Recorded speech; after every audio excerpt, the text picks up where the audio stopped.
A ver. Un ppm, esto es extra, ¿ya? Esto es extra y esto va a ser muy necesario hacerlo, ¿ya? Un ppm se define como 1 miligramo en 1 litro. Nada más, llegué acá abajo. Si yo le pido 2 ppm, 2 miligramos en 2 litros. Fin.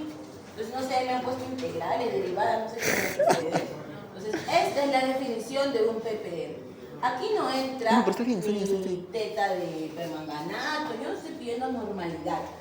O sea, hasta la fecha nosotros conocemos que la concentración se puede medir como miligramos por mililitros, como molaridad, normalidad, ¿cierto? Sí. Aquí en espectrofotometría la concentración que más se utiliza, la expresión es ppm.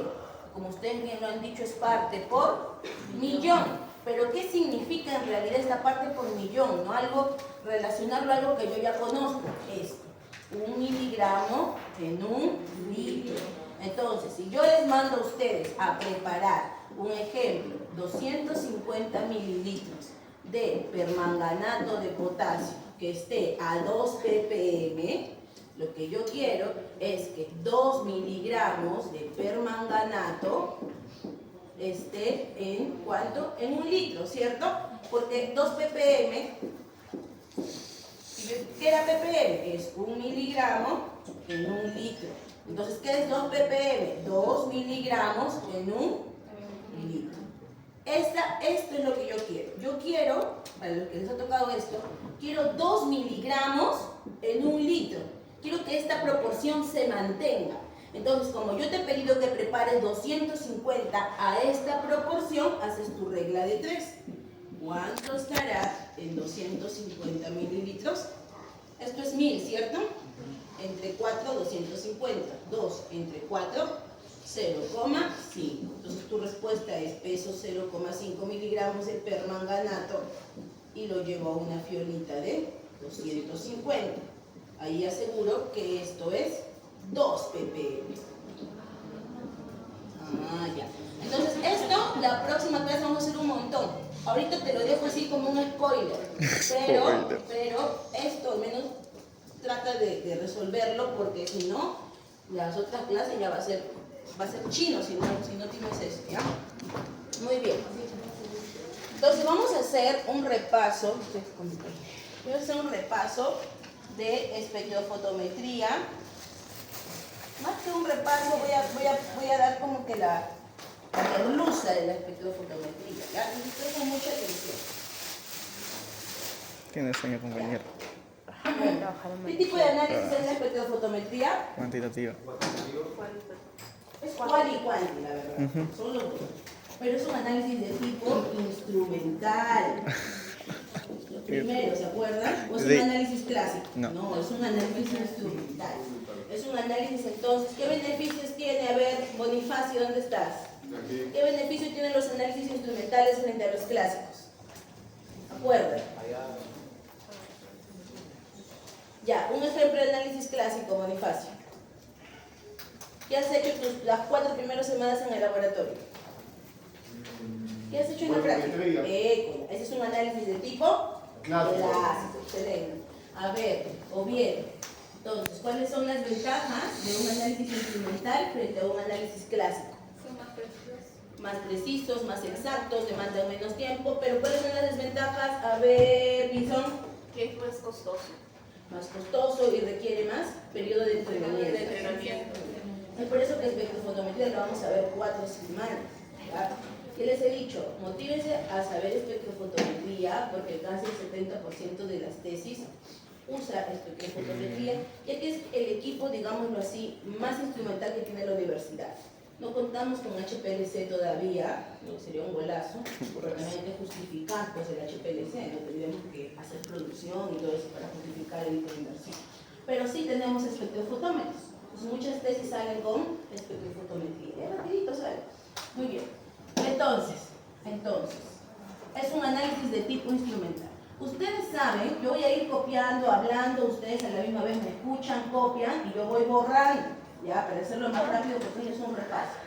Ustedes saben que existe una gran gama de medicamentos, ¿cierto?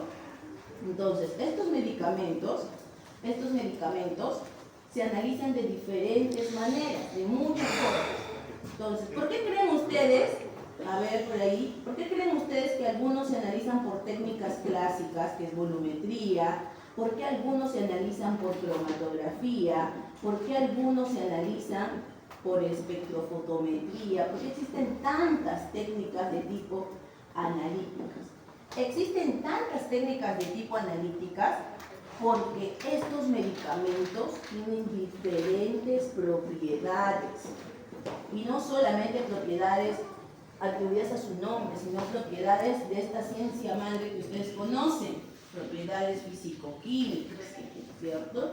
Entonces, de repente algunos medicamentos no tienen una interacción con la luz tan significativa como otros, ¿no? Porque la espectrofotometría es eso. La espectrofotometría es la interacción específica de un analito con una fuente de radiación. Con una fuente de radiación. Ese es un ejemplo, ¿no? Por ejemplo, la cromatografía es una técnica de separación de analitos. Pues no todos los analitos van a tener esa capacidad de separarse. Es como que en el mundo analítico tratamos de buscar las propiedades más significativas de cada analito para poder, ¿qué? ¿Cuál es mi objetivo principal? Identificar, cuantificar. Y hay muchos más objetivos, pero que ya se ven en un programa de posgrado, ¿no?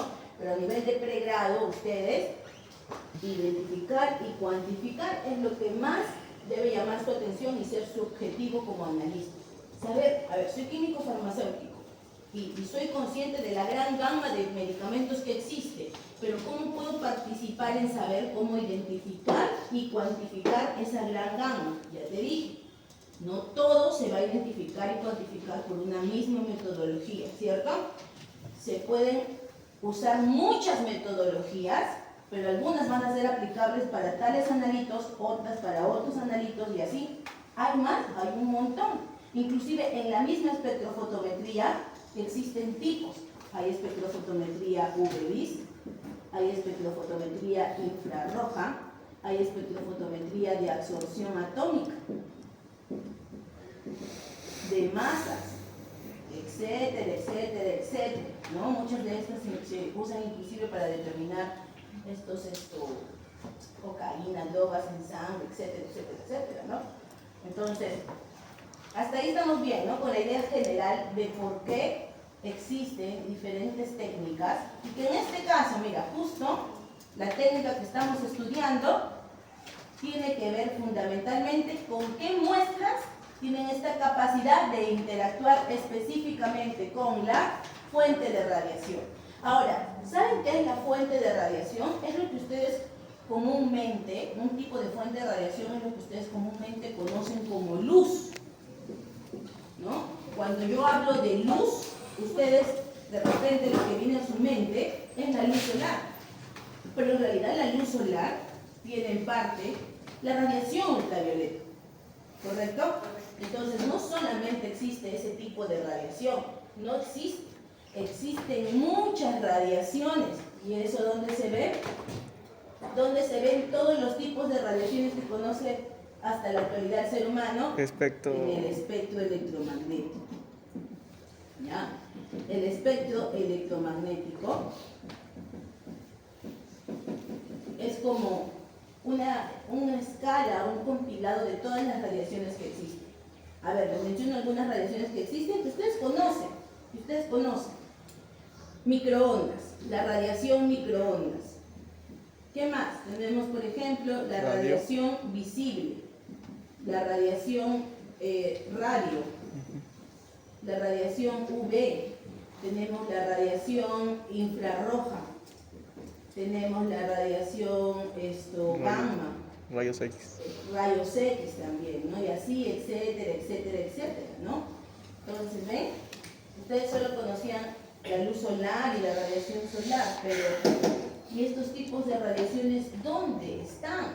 ¿Saben dónde están estos tipos de radiaciones? En las tecnologías que la ciencia utiliza para hacer muchas curaciones a enfermedades, para hacer muchas misiones en el espacio. ¿Cómo así, profesora? Mira, por ejemplo, los rayos X. ¿Ustedes acaso cuando ven a sus compañeros pasar los ven con rayos X? No. No, los ven normal, ¿no? Pero ¿cómo ayuda esta tecnología a tener una fotografía de tu mismo cuerpo, pero ya a un nivel de que de huesos, para detectar fracturas, ¿no? Entonces, usa esa fuente de radiación. Hay muchas misiones en el espacio que se han llevado con tecnología infrarroja. Por ejemplo, es chiquitito, ¿no? Pues si no me pregunto. Esta misión James Webb, ¿alguien escuchó? La misión James Webb. O sea, en el planeta pasan eventos significativos y ustedes están... Ah, no, mientras no sea pues algo de tendencia. Miren, nosotros estábamos normales por ahí por el 2021-2022. La NASA estaba festejando uno de sus mayores logros, que era el envío de la misión James Webb. La misión James Webb lo que hizo fue lanzar un telescopio que tenía una fuente de visibilidad. Les voy a hablar en términos bien fáciles, ¿ya? De fuente de visibilidad, las radiaciones infrarrojas. Es decir, a ver, les explico. Ustedes, que pueden apreciar todos estos colores, etcétera, ustedes solamente ven la parte del espectro que se llama la parte visible. Ustedes solamente tienen esta capacidad, porque como les vuelvo a repetir, ustedes no ven rayos X, ustedes no ven infrarrojo, ¿correcto? No ven rayos gamma. Entonces no ven a ese espectro, ven al espectro visible, ¿no? Rojo, morado, azul, blanco, etcétera, etcétera, ¿ya?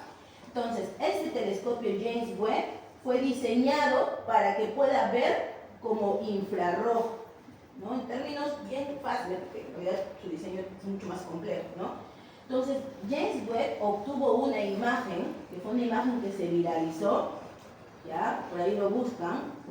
Ahí les voy a tomar 2 minutos tener un poquito ahí de cultura general de esto. Y esta imagen que obtuvo James Webb eran como bastantes galaxias, estrellas, un montón de, parecían exoplanetas, etcétera, etcétera. ¿Y por qué esta imagen revolucionó el Internet? ¿Por qué esta imagen fue un gran éxito para la comunidad NASA y todos los que estudian los astros, etcétera, etcétera? Porque estas galaxias tienen casi la misma antigüedad que el Big Bang, o sea, que el origen de nuestro planeta, digámoslo así. O sea, nunca antes se había visto galaxias tan antiguas, porque ustedes saben que la materia no se crea ni se destruye, solo se transforma, ¿no? Entonces, ¿esto qué nos da a nosotros de información valiosísima? Que tenemos evidencia de nuestro pasado y de nuestro superpasado, o sea, de nuestro casi origen, ¿no? Entonces, esto puede dar puertas abiertas a esto que siempre ha sido una curiosidad del ser humano de conocer si existe vida en otros planetas, etcétera, etcétera, etcétera. Entonces ya las puertas se están abriendo, ¿no? Y para eso se usa mucha tecnología de tipo instrumental, ¿correcto? Muy bien. Entonces abrimos un poquito y sigue enviando más imágenes, este telescopio, ¿no?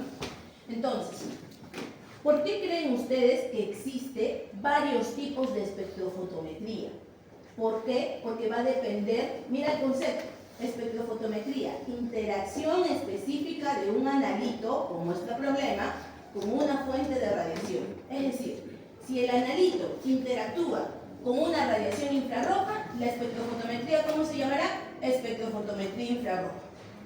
Si el analito interactúa con una fuente UV, espectrofotometría UV. Si el analito o muestra es capaz de excitarse o interactuar con una fuente visible, ¿cómo se llama la espectrofotometría? Visible. Por eso salen pues las denominaciones. Si es gamma, gamma, rayos X, etcétera, etcétera, etcétera. Entonces, profesora, pero yo conozco más el término espectrofotometría UV visible. UV visible. ¿Qué pasa, profesor? Lo que pasa es que aquí, ¿se acuerdan que les conté la historia de quién descubrió el pHímetro del espectrofotómetro? Ya que no, chicos, ¿ah? Entonces, este equipo, el espectrofotómetro, que dicho sea de paso, fue creado por la misma persona que creó el potenciómetro, ¿no? Arnaud Bethmann.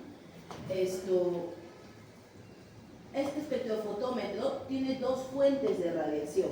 No es como si estuviera adentro, porque no los vamos a ver. Tiene dos fuentes de radiación.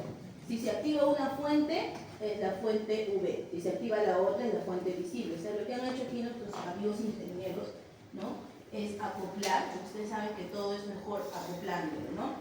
Y tú tienes un equipo que es capaz de detectar, o mejor dicho, es capaz de tener dos tipos de fuentes de radiación, ¿correcto?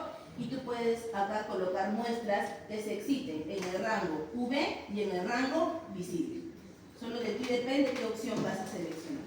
¿Estamos de acuerdo? Muy bien. ¿Cómo se le llaman estos objetos que he dicho? Se le llama lámparas. Las lámparas son la fuente de radiación. Existen muchos tipos de lámparas. Ya esto es teoría, eso ya lo van a ver mis chicos de teoría y ustedes también. La lámpara de tungsteno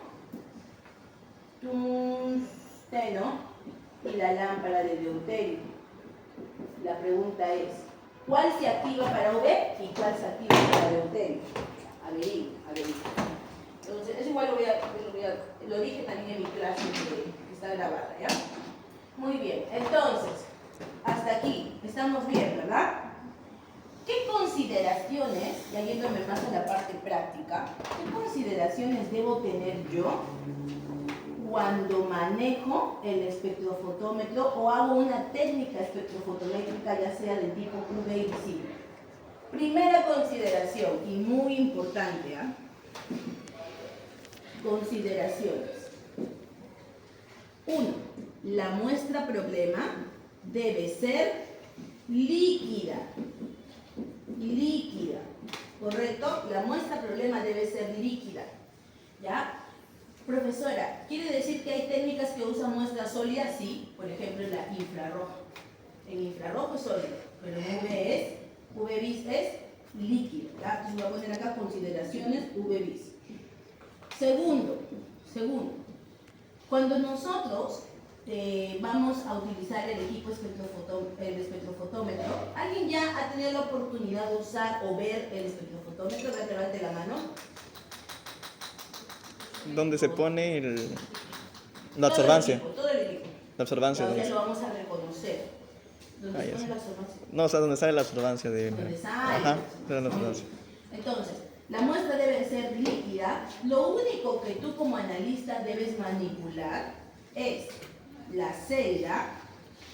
Ya, son unas celdas. Ahorita voy a pasarles mejor a cada grupo una celdita para que la vean, ¿ya? Están las celdas. Repártete, pues, 2 por grupo. Ahí pasan celdas. Y no esto, no son celdas de plástico, la verdad, pero igual no las maltraten, ¿no? Pásalo uno por grupo, por favor. Y se la van pasando. Entonces, lo que yo quiero que identifiquen de estas celdas, es que estas celdas tiene, voy a poner una limpia, Liso y...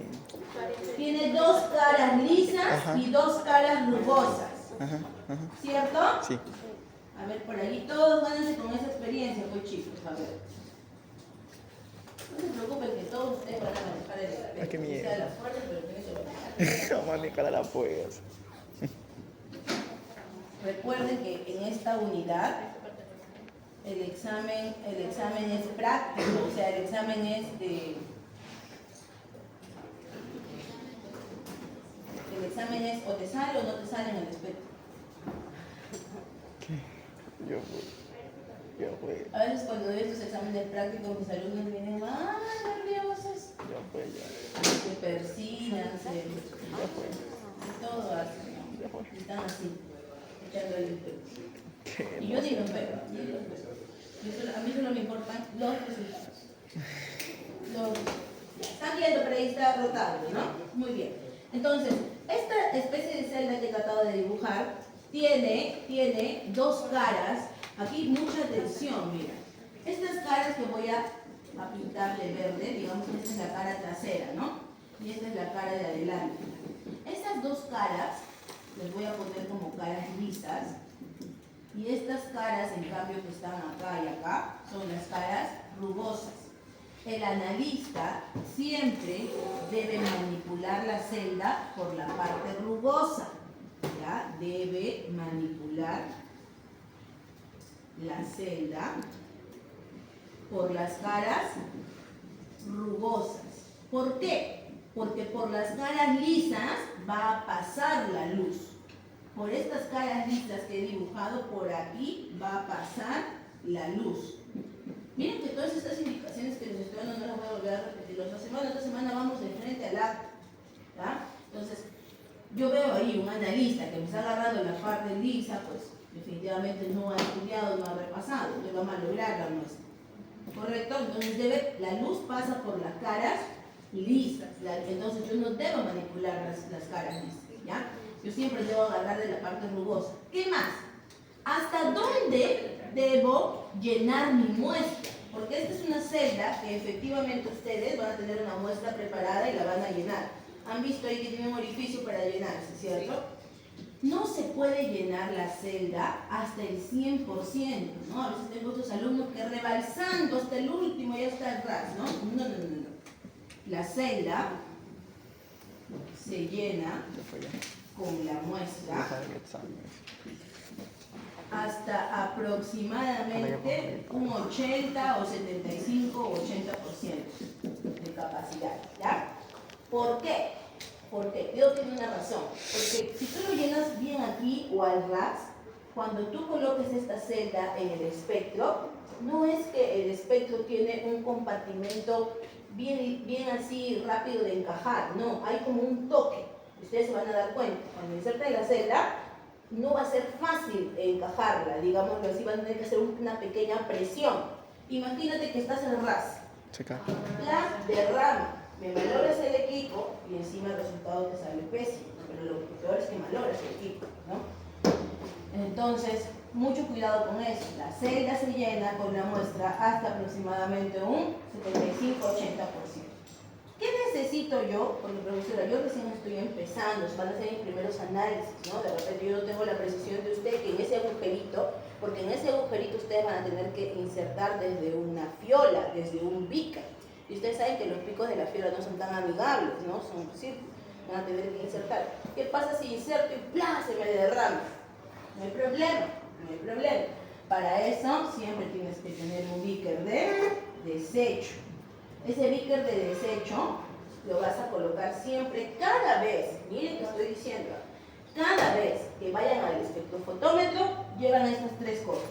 Beaker de desecho, su papel lente o papel tisú, ¿correcto? Y sus muestras, pues, nada más. Muestras que obviamente tienen que estar rotuladas. Entonces, ¿por qué es esto? Porque ustedes, ¿no? Igual, hasta los analistas que son experimentados, esto es una costumbre, ¿no? Tengo acá mi beaker de desecho, un beaker X, y agarro mi celda y trabajo sobre el beaker de desecho. Así si es que se me derrama, cae en el beaker de desecho y no está cayendo pues en mi meseta abajo, ¿correcto? Entonces, eso es lo que voy a hacer. Beaker de desecho y el papel lente, porque si es que se me ha derramado, entonces yo, muy habilidosamente, voy a secar las partes que más me interesan, que son las partes lisas. Las partes lisas se van a secar y las partes rugosas también, si es que hay derrame, se secan con papel lente o papel tisú. ¿Ya? ¿Hasta ahí estamos bien, chicos? Sí. Ya. Otro tic más, porque yo voy a dar un montón de tics para la parte práctica. Ya la otra semana ustedes mismos ya van a analizar. Listo. Otro tic más, ¿ya? Entonces, la limpieza de la celda también es muy importante. ¿Qué es lo que pasa con mis alumnitos? Mira, cuando hacen este derrame, que tienen este derrame que ya toda su fiola prácticamente ni muestra de líquido, eso tampoco debe pasar, ¿no? Deben tener muestra.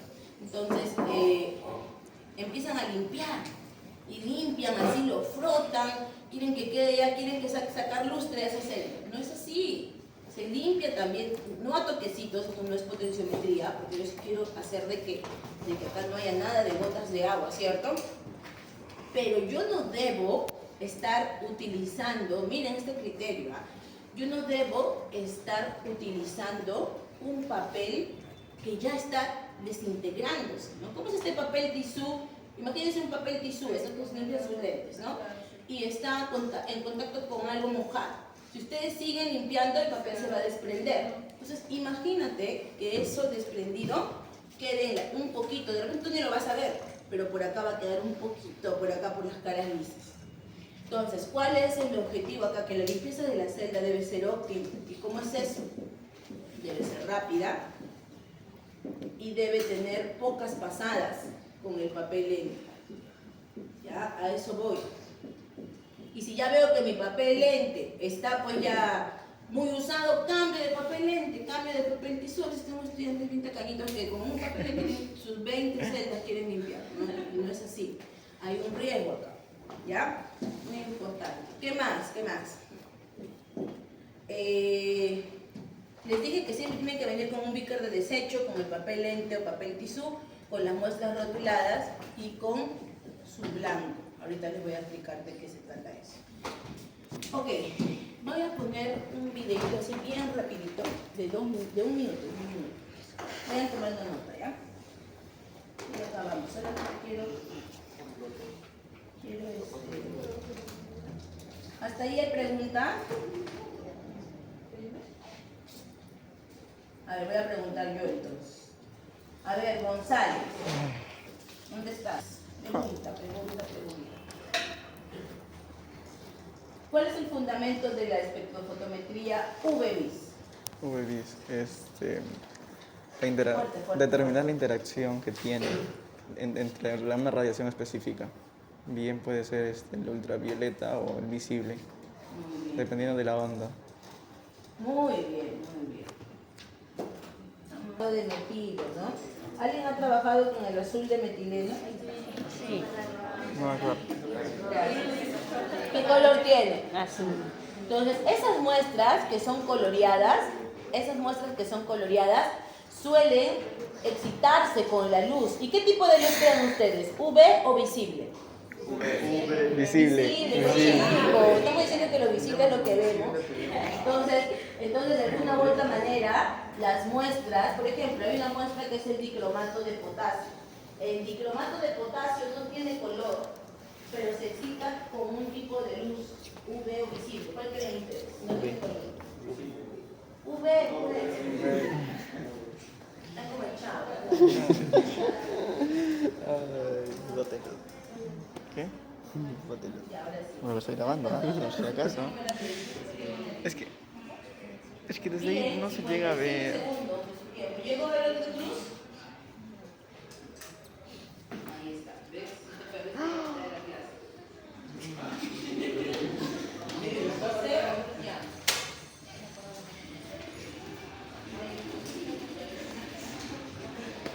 Ábrelo, pues. Ya, a ver, atentos todos. ¿Han entendido bien al menos lo que he explicado? Tócalo. Mete tu dedito para abajo. Y ahora Miren, gíralo. antes de ver este videito de 57 segundos, otras consideraciones más para que puedan comprender, ¿ya? Porque yo sé que para ustedes Gíralo. es primera vez que será la de la radiación, de la luz. Este tema ha sido increíblemente, o sea, es un tema apoteósico en el mundo de la ciencia. Inclusive Albert Einstein determinó pues, la relación entre la energía y la luz. Energía igual a mc al cuadrado. Eso tiene que ver mucho con el... Esos brazos. Entonces, bueno, eso lo leemos después. Aquí tenemos el espectrofotómetro, ¿cierto? Un concepto que ustedes tienen que entender es el siguiente. Es que la luz que vemos, o sea, si hablamos del espectro visible, ¿cierto? La luz es policromática. ¿Qué creen ustedes que significa eso? Que tiene diversas cantidades de ondas. Poli. Que tiene varios. Mucho, ¿cierto? Cromo, color, mucho color. Entonces la luz es policromática. ¿Ya? ¿Alguien de ustedes policromática? ¿Alguien de ustedes en secundaria hizo el experimento del círculo de Newton? ¿Alguien? ¿Nadie? ¿Y quién ha hecho la ciencia en secundaria? Está pobre. La planta, el tiempo que tenía. Vamos a usar la imaginación. ¿Cuál es el experimento simple? Usted también le puede enseñar en el futuro a sus hijos. De la luz policromática o el círculo de Newton. un círculo de cartulina blanca, ¿correcto? Un círculo de cartulina blanca. A este círculo lo van a seccionar. ¿Tú quieres que yo pase Lo la van a verdad? se van a acordar, porque sí lo han hecho. Lo seccionan y aquí empiezan a colorear, pero bien intenso, ¿no? Verde, por aquí de repente rojo, por aquí azul, y así varios colores, ¿ya? Amarillo, de todos los colores que ustedes conozcan. Luego van a hacer un agujerito en el centro y le van a colocar un pabilo. Ya, ¿se acuerdan por ahí? ¿Pabilo? Entonces, en este pabilo, Es que yo no lo hice. lo que van a hacer es someter a velocidad, o sea, van a girar el círculo y se van a dar cuenta que todos estos colores se convierten en blanco, Ah, ya. Este es el experimento. Porque absorbe todo, ¿no? Todas las ondas visibles. Ah, Tenemos un poco lo de Einstein, pues, ¿no? La velocidad de la luz, ¿no? absorbe todas las ondas electromagnéticas visibles. Entonces, la luz es policromática, la luz está compuesta por... ¿Cuál es la conclusión? Varios colores. Por todos los colores. Está compuesta por todos los colores, la luz que vemos está compuesta por todos los colores. Por eso que a veces escuchamos, no te pongas negro porque absorbe todos los colores. Ya. Diego, tú. Entonces, vean Esto está todavía todos los colores. Entonces, ¿qué es lo que pasa? Miren, estos colores, ustedes conocen amarillo, anaranjado, azul y todo lo que sea, tienen diferentes tipos de longitudes de onda. ¿Qué son las longitudes de onda? A ver, en este espectro electromagnético que habíamos hablado hace un rato, ¿se acuerdan que para aquí estaba radio, microondas? ¿Qué más? Infrarrojo, visible, Rayos X. Sí. Muy bien. Entonces, todas estas Ya sé que te voy a hacer seguidores. se caracterizan. A ver, profesor, usted me dice que este es un espectro electromagnético, que estos son fuentes de radiación. Pero ¿cómo yo mido o cómo yo caracterizo a estas radiaciones? Su longitud de onda. Estas radiaciones se mueven así, mira, se caracterizan así. Entonces, a esto es la famosa longitud de onda. Es la famosa longitud de onda. O sea, ¿por qué aquí es más grande y luego se va yendo más pequeño? Justamente porque los que se encuentran a este lado del espectro tienen mayor longitud de onda. Tienen menor frecuencia y menor velocidad. Si tiene mayor longitud de onda, ¿tendrá mayor o menor frecuencia? Menor frecuencia. ¿Por qué? Mira, porque si acá tiene menor longitud de onda, aparece más que a uno que está grandote y aparece una vez. ¿Correcto? Entonces, aquí tú ya deduciste una de las relaciones más importantes, que la longitud de onda es inversamente proporcional a la frecuencia. Tú ya deduciste la ecuación del plano. ¿No? Así de simple. Entonces, por ahí ya, después ya no mareamos en teoría un poco. Ya no mareamos. Aquí estamos así se mueve la radiación, así se caracteriza. Entonces, ¿para qué voy a esto? Porque en esta luz visible, que yo te dije que acá estaban los colores de 400 a aquí en 700. visible hay un cuadrito inclusive, que está color rojo, azul, amarillo, y ellos tienen diferentes longitudes de onda. ¿Te imaginabas eso? O sea, ¿podías haber relacionado en algún momento los colores con un tipo de comportamiento de radiación o de flexibilidad absorber? Ahí está, pues, ¿no?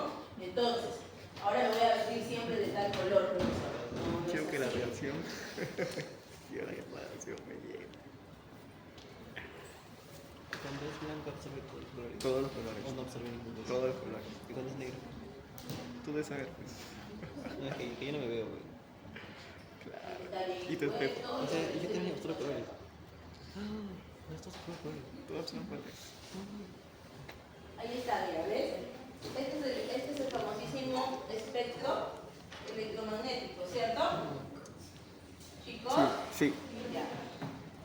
A ver, este es el famoso espectro Ya me cansé. electromagnético. Mira, ¿ves las ondas? Sí. Cómo es más grande, microondas, por ahí, y cuando ya están los rayos gamma ya son Súper chiquitito. más estrechas, ¿no? Entonces, la frecuencia tiene una relación, pero mira lo que tú puedes observar, es esta nada más, la región visible, y y acá, por ejemplo, la menor longitud de onda tiene el color azul con respecto al verde, ¿no?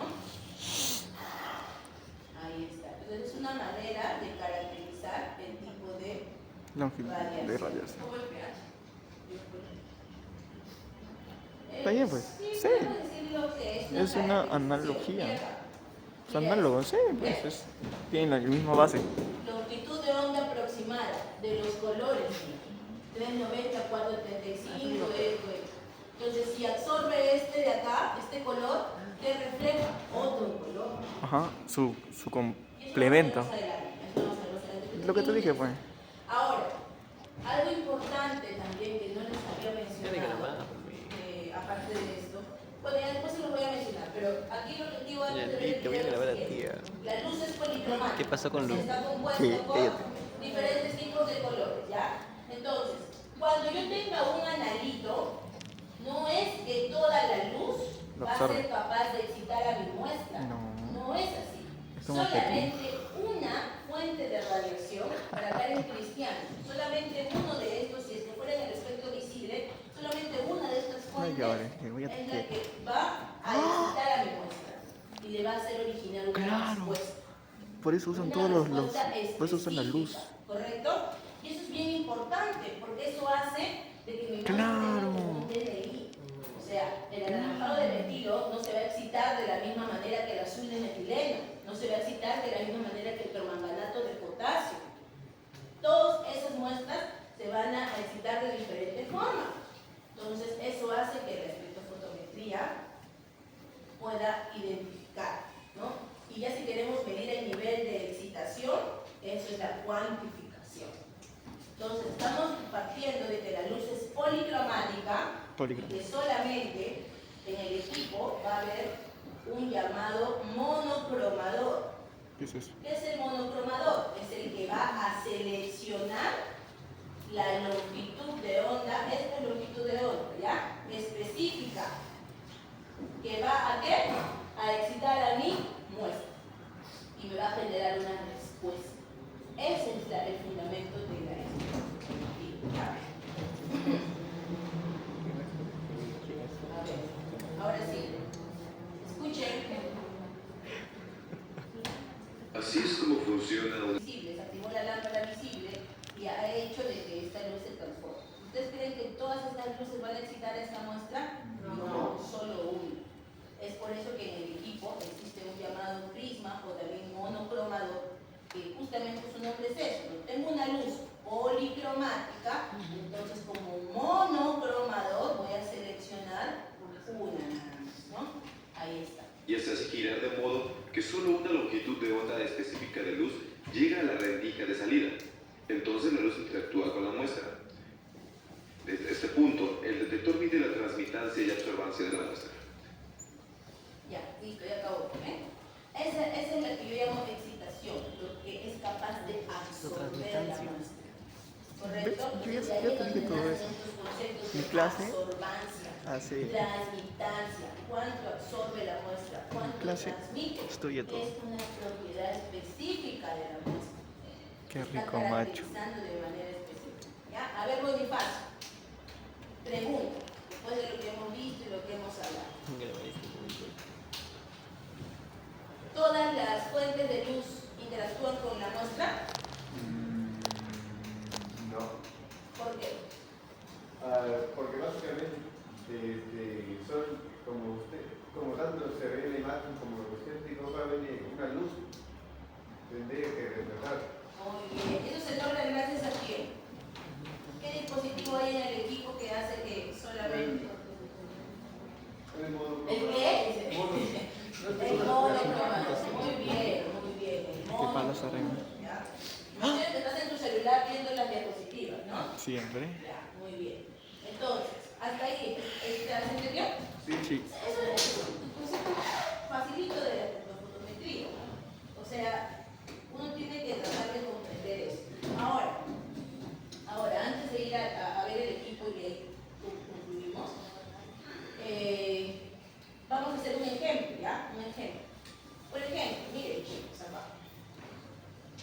Esta clase solamente, la clase de hoy, solamente solamente les voy a dar una clase, o sea, me voy a abocar más, al igual que en la grabación que tengo, solamente he hablado de identificación por V visible, pero también hay cuantificación, y eso tiene más, un poquito más de nivel. Tienes que dominar identificación por V visible para luego cuantificar. Entonces, obviamente, el alumno que no ha venido a esta clase, la próxima semana, ¿qué será longitud de onda? ¿Qué será monocromador? ¿Qué será radiación? Entonces, ahí está. La identificación. Y ahora, Te enseñaba, ¿no? Los alumnos. hay algunos alumnos, este es un tema que sí quiero conversarlo con ustedes, de repente en otra clase con más entendimiento, sobre todo los que no llevan teoría conmigo, que están pretendiendo justificar de que porque su profesor les considera muy poco en la parte práctica, pues ya no vengo. Ya, o vengo y vengo tarde y escucho cuando quiero, etc. Miren, la clase práctica que yo imparto, más que una nota, es lo que les va a ayudar en el mundo profesional. O sea, ni siquiera es algo de que, ay, no vengo, voy a hacer berrinche y que, porque mi profesor me considera un 80% de la teoría y un 20% de la práctica, ¿no? Entonces, no es eso. No es eso. Invertir tiempo aquí, o sea, lo que yo explico, el material que doy, no es un material que a mí se me ha ocurrido hacer de un día para otro. Es un material que ha costado leer un montón de libros, tener un montón de años de experiencia en los laboratorios. Por eso les doy como que la merluz, como se dice, ¿no? Entonces, ya el que quiere, ustedes son responsables de su decisión. Ustedes son adultos. El que quiere viene y apunta y el que escucha. ¿Sí, una vuelta? Y el que no, pues simplemente puede retirarse. No. Yo no me quedo por ello. ¿Ya? Muy bien. Entonces, nosotros vamos a enfocarnos en la identificación. Comprendan muy bien la identificación, porque su examen práctico va a ser cuantificación. Ya, obviamente aquí vamos a hacer un piloto, no se preocupen. Vamos a hacer varios pilotos de cuantificación, para que en el día del examen práctico yo les entregue una muestra, como grupos se organicen, y me tienen que entregar una curva, un reporte, una curva de calibración perfecta, o sea, así. Ya está. Eso es lo que me tienen que entregar. Van a ver que van a haber algunos grupos que van a entregar eso. Una curva imperfecta. Entonces, todo eso, ¿cómo sale? Sale de una buena preparación, de tener estos tips bien marcados. No va a venir de eso, no va a venir de Con esto yo puedo hacer una tesis. Entonces, si ya tienes sabes hacer una buena curva de calibración, fácilmente puedes hacer una tesis por 2 meses nada más. Entonces, mucho ojo también a la parte práctica. Esta es la única vez que me voy a buscar así en teoría. Identificación por UV-Vis. El ensayo de identificación por UV-Vis se le llama barrido espectral. Barrido espectral. Tiene también otros sinónimos, ¿no? Vamos a sacar otra vez. Se le puede llamar Qué escaneo, feo.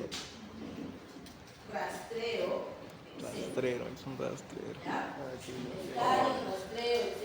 Es el barrido espectral. Entonces, si yo pregunto, ¿el ensayo de barrido espectral me sirve para cuantificar las muestras? ¿Verdadero o falso? Falso. Falso. Falso, como El que somos. sirve para cuantificar es las curvas de calibración. Es lo que voy a enseñar después. Ay, Barrido no. espectral es para identificar. Profesora, este ensayo de barrido espectral que ustedes van a aprender a programar en el fotógrafo, No. te va a dar este resultado. Una curvita. Escucha bien, te va a dar una gráfica. Una gráfica. Esta gráfica tiene en las abscisas, a ver, aquí, pregunto. Las abscisas son el eje Y o el eje X. El eje X. Ya a estas alturas, por favor, este es el eje X, este es el eje Y, ¿correcto? En el eje X, en el barrido espectral, se va a encontrar esto. ¿Qué era esto? A la onda. Longitud de onda. Longitud de onda. Longitud de onda. Y en el eje Y se va a encontrar La la concentración. respuesta de este. Ah, la absorbancia. La absorbancia. O también puede estar el porcentaje de kamikaze, pero por lo general se trabaja con la absorbancia. Mira lo que va a pasar aquí. Yo sabía. Todo lo que te he hablado, ahora lo vamos Aplicar. a plasmar acá. Mira, voy a poner que tengo una muestra de qué? De permanganato de potasio. ¿Ya? Ya. Tú trabajaste la parte operativa muy bien, enrasaste bien, pesaste bien, Es un hiciste montón. permanganato a 2 ppm.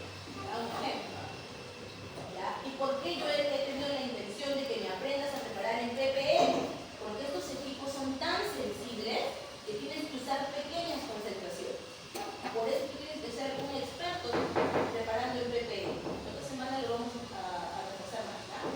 Por favor. Entonces tú terminaste de preparar, doctora, aquí está mi permanganato de potasio 2 ppm. Vamos a hacer el barrido espectral, profesora, para ver si es permanganato de potasio, ¿no? Porque no puede ser, ¿verdad? Entonces vamos nosotros al equipo, agarramos la celda, sigues todas estas indicaciones, manipulas por la parte rugosa, ¿no? Por la parte lisa, etcétera, etcétera. ¿Escuchas un poquito? Entonces luego venimos aquí y empezamos a programar en el equipo. Programar en el equipo es bien fácil, es como un celular, rapidito. Pero ¿qué es lo que sale? Resulta que esta muestra permanganato de potasio se va a excitar a una longitud de onda específica. ¿Cuál es el fundamento? Es la fotometría, ¿no? Se va a excitar a una radiación específica. La radiación tiene una longitud de onda específica. Mi objetivo es determinar ¿Cuál es? cuál longitud de onda específica se excita mi muestra o responde mi muestra, ¿cierto? Entonces, lógicamente, si yo no sé a cuál longitud de onda se va a excitar, yo tengo que hacer un barrido, es decir, yo voy a seleccionar de repente desde 0 hasta 800 nanómetros, ¿ya? Porque así se miden las longitudes de onda, en nanómetros, ¿ya? Entonces, yo lo que voy a hacer básicamente al hacer un barrido es decir, a ver, muestra, te vas a excitar a 0, 1, 2, 3, 4, hasta 800 y yo quiero ver en qué parte de esto tú generas esta excitación. Eso es absorbancia. ¿En qué parte? O incluso tú puedes tener por acá piquitos chiquitos, pero yo quiero ver en qué parte has generado la mayor absorbancia. ¿En qué parte? Por acá estaba la absorbancia, ¿cierto? ¿En qué parte has generado la mayor absorbancia? ¿Ya? Entonces, donde tú has generado la mayor absorbancia, va a ser acá, por ejemplo, un ejemplo, ¿no? Me voy para aquí, mira, y esto le va a corresponder a una longitud de onda. De repente es 525 nanómetros. ¿Cómo se le llama a esta longitud de onda? Se le llama longitud de onda óptima. Entonces, esto es una gran información para identificar, porque aquí en Perú, en China, donde tú quieras, el permanganato siempre va a absorber a 500